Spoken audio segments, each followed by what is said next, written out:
How's it going, everyone? Session here. Welcome to Final Fantasy XIV. So officially, tomorrow is 7.31 patch, and so they updated the special site for this patch upcoming for 7.31, and it's confirmed at this point for sure that we're going to be getting two updates. First one, of course, is going to be we're going to get the moon. We're going to get Phaeanna, second moon, introduced into the patch, which honestly. Science Ardorum was so much fun. I really enjoyed vibing out there the entire time, just kind of cracking at crafts and gathering and like traveling all over the moon. And of course, all the feedback that was provided over the course of the first moon going into this moon has been taken into consideration. And so therefore we get to have a better experience. And so I get to look forward to that. And I'm sure you all do as well. And then secondly, we are going to get our hands on the Relic updates. So they are going to be providing the 7.31 Relic update. It should be I was under the impression that the item level was going to be like 755, but people are saying 760, which is fine either way because, like Relic is Relic. I'm under the impression that it's only going to increase the item level and the stats, and then it'll still be double materia.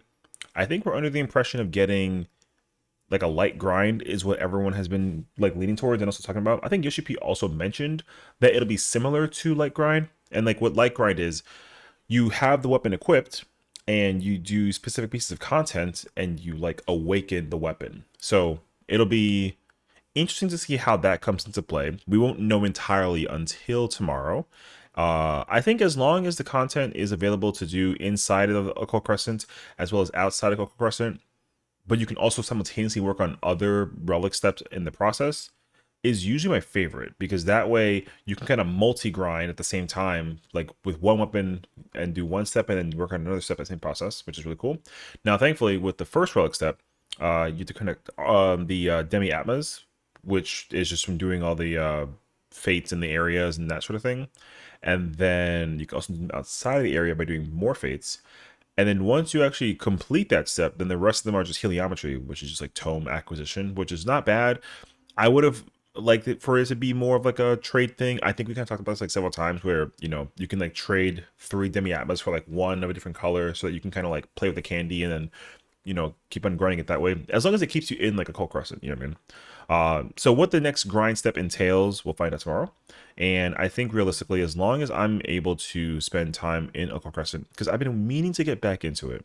So I'd like to use tomorrow as like the return into OC, as well as actually like progress Fork Tower. This granted, it's been already for like a while. I haven't actually stepped foot in Fork Tower, and I know that it was like a huge piece of content for like a lot of people. It had like it's also like various forms of feedback and conversations and how people felt and everything, whatever. So I'm sure that I will get back into it at some point. And I'd love to, have that opportunity with the community, which would be really cool. So we'll see. But I mean, obviously we've got like our our patches so far. So like going through the MSQ, let me tell you, for a finale, Dawn Show MSQ, like chef's kiss, okay?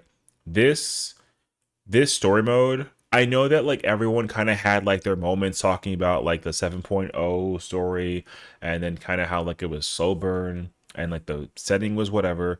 The thing is that I've never really paid much mind into what to expect from the story. I mean, because I loved it, especially knowing the premise behind what it's supposed to be for now and then what it's going to lead up to later.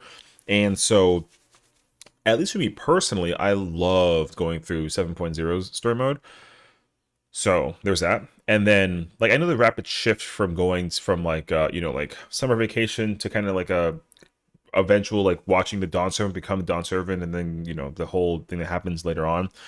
I understand that people were kind of like, whoa, this is a rapid pace. But I think that the idea was just to kind of set up like various like plot points, and then that way you can kind of be prepared for the inevitable future to come when they kind of revert back to those points. So I really enjoyed that. Crossroads was also really great for storytelling, and so was Secrets of Eternity. So honestly, like again, they were really really good patches overall story wise. So Promise of Tomorrow honestly was like it was like a really nice wrapped up bow of a storytelling piece, and so the finale was absolutely incredible. And I won't spoil anything, so that way you don't have to worry about it. But realistically, I can tell you that as somebody who is a lore fanatic, love the lore in this game. They did an incredible job with Dontriel for my personal taste. And so, whatever ends up coming out in 7.4 and 5 in preparation for 8.0, I am very excited for. So, that was a great tidbit there. Sandoria is incredible. I love Sandoria so much. The glam is fire. It's funny because now the nice thing about there not being an ultimate right now is that I can put in the time and effort to really enjoy doing. Like this fight is one of the best fights in an alliance battle, like from like an arena perspective that I've ever experienced in my entire alliance like raid runs. So they absolutely cooked with this fight. And then Kamala also, like, his fight is, oh my god, it is so good. It is so much fun. I love going through it every single time. Watching the chaos happen on a constant basis is really fun. I will say though, and I hope that people kind of hold each other accountable for this, but just because it's like already been a month, I would say that the patch has been out, right? I still kind of like it when people like count down into each fight.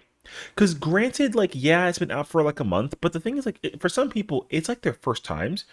So there's been a lot of moments where I'm like, if I play tank, I always count down unless some idiot decides to pull ahead of me, which is like whatever, I don't care. But I want to give people time to kind of get like mentally ready to like, oh my gosh, like boss fight, you know what I mean? Even though it's been like my 8th time going through the alliance raid, I still like to get like do the countdown. So I've been seeing that a lot less often whenever I play like not tank. Like I play Dragoon, for example, and then people are just kind of like pulling the boss right away, and I'm like, man, that's kind of a bummer. So hey, put the countdown out there. I want to be able to like let people get immersive opportunities, you know, because people need like the moment to kind of like enjoy like the oh my gosh, you know what I mean? So because for some people it's still at their first time run, so even like the final boss fight, people just don't even like ready check and then countdown. They just kind of pull the boss, and it's like there's a cutscene person watching, you know, respect the cutscene. Anyways, so the glam also has been absolutely fire. I'm still on the search. I have the chess piece for this is caster, this is Dragoon, that's tank, and then I have Viper. So out of the chess pieces, I only have 3. I think I have the headpiece. This is for healer. I think I have that ribbon headpiece, and I think I have the boots for Dragoon. Otherwise, I'm still missing pieces. Like, it's wild to me that because there also have been moments where they brought back the same pieces I've already acquired, so I just like go back in and go do it, but I kind of forget, so I'm still missing like a lot of the gear from here. But this gear is awesome. So, like I said, Sandoria is a fight overall, absolutely incredible. To quickly compare to Juno, I think.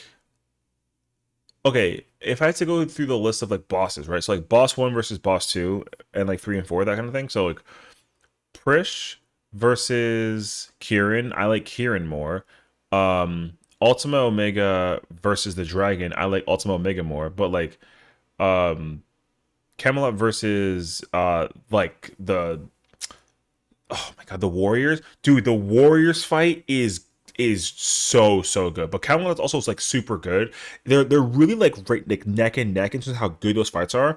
And then between Eldenarch and like Shadow Lord, same thing. It's like a toss of a coin. I miss Shadow Lord like a lot.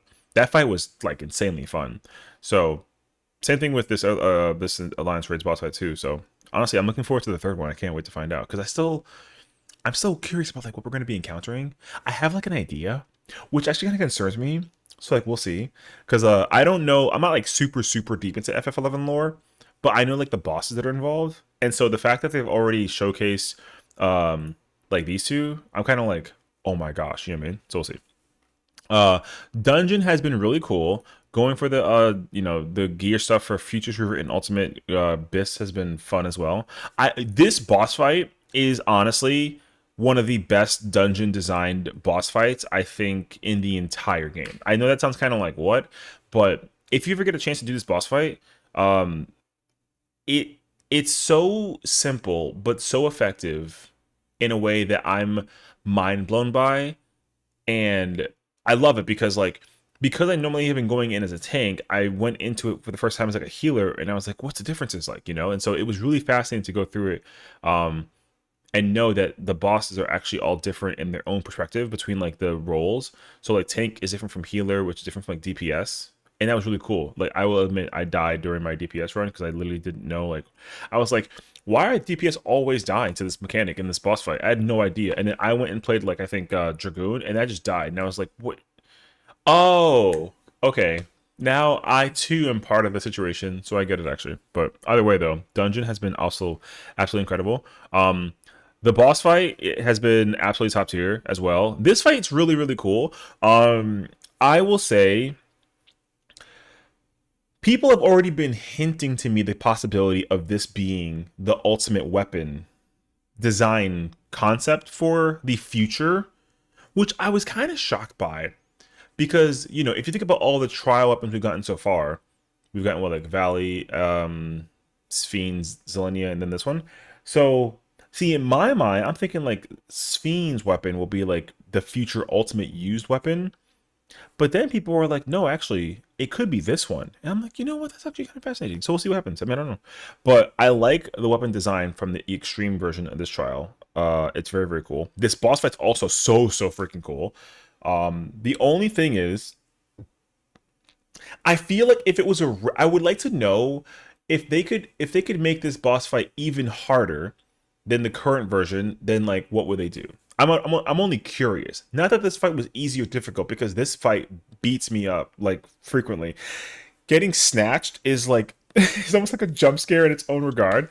So honestly, the trial is like so fun, and I like going back into it as well and like really grinding it out. I've been playing this trial as Dragoon mostly, so I've been really enjoying my time kind of going through the trial and like just kind of weapon grinding and like whatever. So I'm hoping that there's an opportunity to come back in here and like farm this fight, because obviously the wings are super cool. So I have no wings so far, which is like, but I will eventually get there. But this trial has also been like a 10 out of 10 trial. So there's no trial so far in the entire expansion of Dawn Trail that has been like a bad trial. Every trial has been like top tier, which is like so sick. So I'm really proud of them for putting in all the time and effort to making all this really cool stuff come out. And the lore implication behind this boss fight is crazy actually. So I'm looking forward to learning even more about how this will play out in the future because of what we got at the end of the patch story mode. So there you have it. Seiryu, you know what's hilarious to me is how many people were like, Seiryu is so much easier than Suzaku, but the amount of times I've seen Enrage in Party Finder, it's kind of like a haha like moment, because people so like if you don't know, if you can recall from like the way long ago moments, Suzaku wasn't necessarily like the Unreal version of Suzaku, which is the Phoenix boss from before.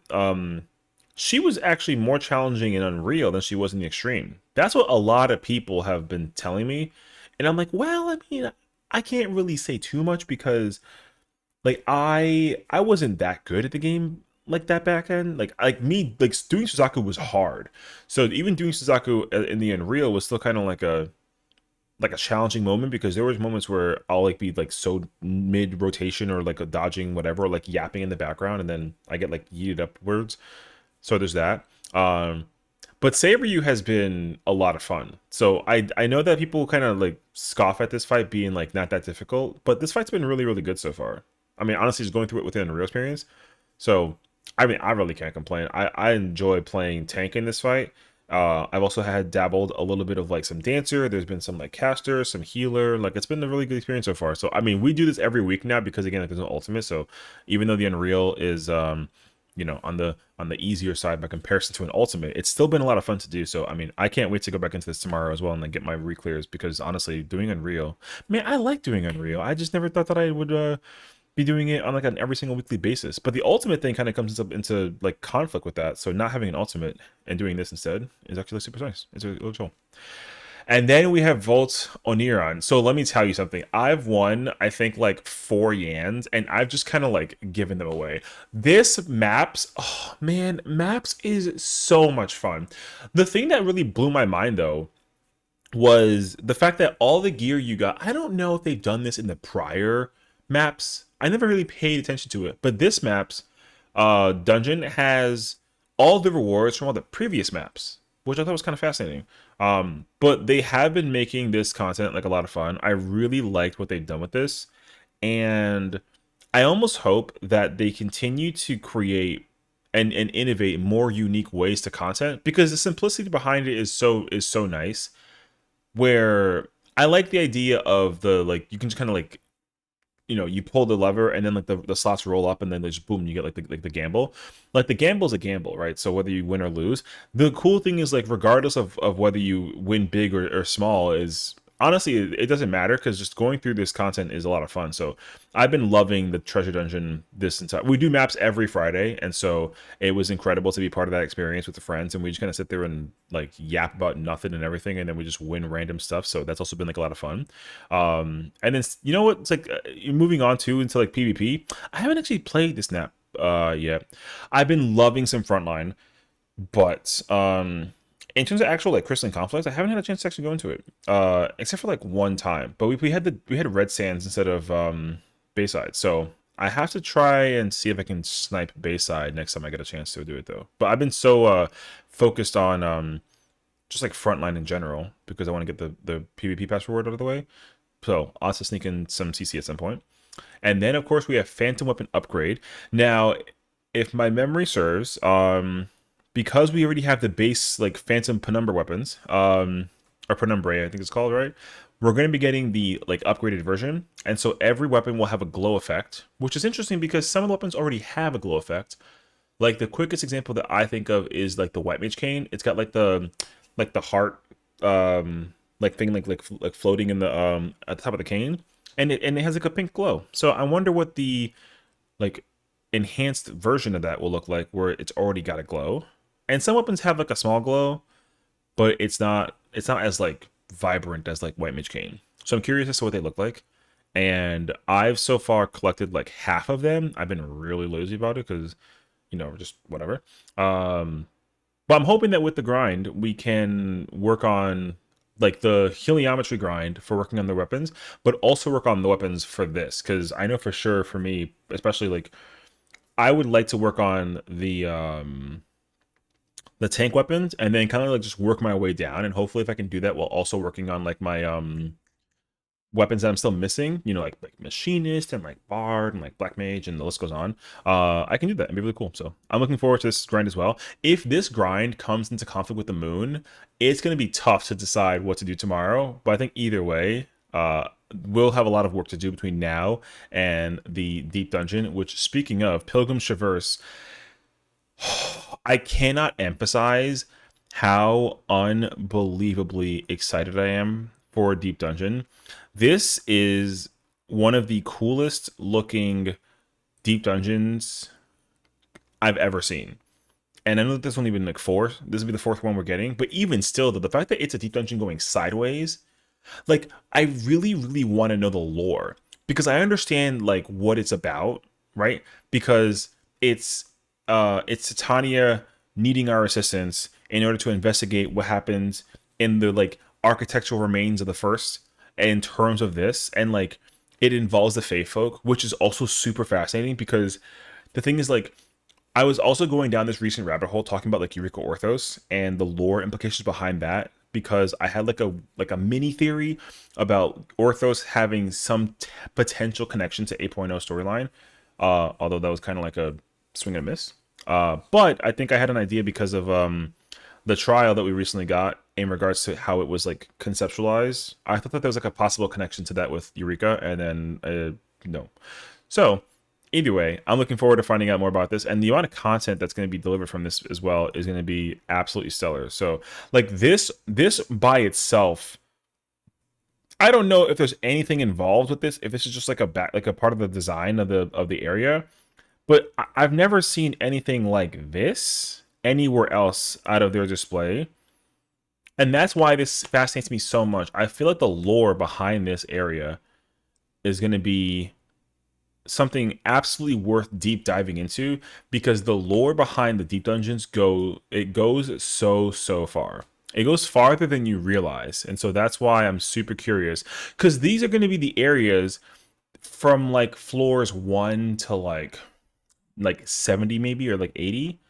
So the area should look dramatically different and potentially like either prettier or even like scarier once we enter like floors 81 through 100, because that's what happened last time too with like Orthos. The Orthos area was very like elegant-esque, and then the further and deeper that you went, it actually got like it kind of got like kind of crazy actually, because then I think going into, was it floor 51 through 80, I think it kind of got very Palace of the Dead like reminiscent, but then like when you get to 81 through like 100, like it's like this empty voided space, and it was really freaky, very unsettling, but still super cool nonetheless. So I'm looking forward to find out how, like, what directions will they go in with this, because I don't expect the entire world of Pilgrims to look like this, especially considering the final verse boss, which we will learn more about too with Pilgrim's Traverse, as well as the quantum difficulty. And of course, that's going to be like the near ultimate possibility, blah, blah, blah, whatever. So we'll find out. And of course, like Yakoi, we'll get the side quest later on too. That mount and minion potential case scenario, super cute. We'll find out more about that for sure. And then we got the more Hildebrand adventures. Of course, we, we love ourselves. We love ourselves some Hildebrand. I definitely have to recount the memories of the events that kind of preceded Foot, but I'll tell you what, they've been absolutely killing it with the Hildebrand questline, and so I'm really glad that they continue to push forward for it, and so more to come with that as well in 7.35. And then of course, I think the other big highlight for tomorrow is that we got the Moon Part 2. We got Phaeanna, and honestly, we're going to get upgraded cosmic tools as well. I think that this looks super fun to go through. I'm really looking forward to going through this. The amount of time I spent in Silence Ardorum was a lot. I really loved it. Even if, like, there was also a lot of feedback provided to it, which honestly went over my head because I didn't really have any, like, immediate issues or anything to provide feedback for in regards to the first Moon. So, like, it was awesome to just be part of the evolutionary steps that kind of preceded the map's expansion and then adding the areas. And I thought when we were done, we were like done. And then turns out that we were still not done. There was like a giant base to build. So I want to spend a lot more time for sure being like as much of a star contributor as I possibly could be in order to continue moving forward through this. Because like I said, I had an incredible time doing the Moon content, so I'm looking forward to that as well. I finished every single tool. Like I can't wait to continue getting immersed into this too. So it's gonna be a lot of fun. I really am gonna enjoy just kind of vibing out and like see all of this looks like exactly what I've missed for so long. Like I want to like I think we get like a vacuum thing, pick up some garbage. We get to like do like a bulldozer thing. All this looks like so much fun. I cannot wait. So I'm looking forward to all of it. And I get to go fishing again. Again, it's gonna be such a vibe. And then looking like this is like the glam. This guy looks like the captain from was it Halo? Right? I think so. I forget what his name is though, but he looks like the captain from Halo. Either way though, still really cool. And then we got like a mechanical space Domo looks like, which is really cool. And then we got like little floaty hovercraft item from traveling across the moon, looking cool. And then we got this glam. I don't know why, but this immediately said, what's that scary game? Dead Space? Let's let that guy for like a minute. Isaac Clarke, there you go. That's what it looked like for like a moment. So there's that too. But either way though, I don't think there's any scary in the Moon, so we don't worry about that. But either way, I'm looking forward to all this as well. And then of course we got the Monster Hunter collaboration. It's been announced, of course. We talked about it like the other day before, but TGS will be the next time that we get to learn more about this. Whereas Monster Hunter gets a 14 update as well next month. So we're going to have a new trial. It should be a normal and an extreme. I expect it to have it looks so good. White Wraith looks insane, actually. I can't wait to be a part of this trial. I really hope that it's gonna like blow the minds of like a lot of people. I expect this fight to be pretty insane. Because even like Rathlos at the time during Stormblood was like really like wild for a fight. This boss in Monster Hunter Wilds by itself was like insane. So I feel like their translation from this into 14 will probably work super, super well, to the point that you're going to be also like freaking out about a lot of things that are going on. But then there's also lore implications to this as well. So again, it only further emphasizes how excited it is going to be part of the experience. And then we got like the, I think that's pretty much just of it. So we're working on PvP. Still, like, people are having fun with chat bubbles, of course. We got new mounts. Again, we got the Yan. Everyone's been going crazy with the Yan. So honestly, all this has been exciting. So I'm looking forward, of course, to the majority of this to come tomorrow. And again, I got to make choices on what I want to do between, like, Moon versus Occult Crescent Relic grinding. So I think all things considered, like, we've been really busy doing content in this game. So we've been helping out friends with like clearing their ultimate and progging ultimate and like teaching sprouts how to play the game, and like everyone's kind of getting immersed in the content. We vibe out, we jam, we have fun. It's always been a really good time, so I'm looking forward to continue that journey. And of course, the once the patch has reached its conclusion, which will be around like what, December, I think, maybe like November, then we get 7.4, and like, oh my gosh, even more content galore. So I'm looking forward to it, and I hope that you guys are as well. So that being said, promise that tomorrow absolutely has been a great patch so far. I've got nothing to say but positive things for it, and I'm looking forward to the future of patches to come. So thank you for watching until the end. I appreciate y'all. Enjoy.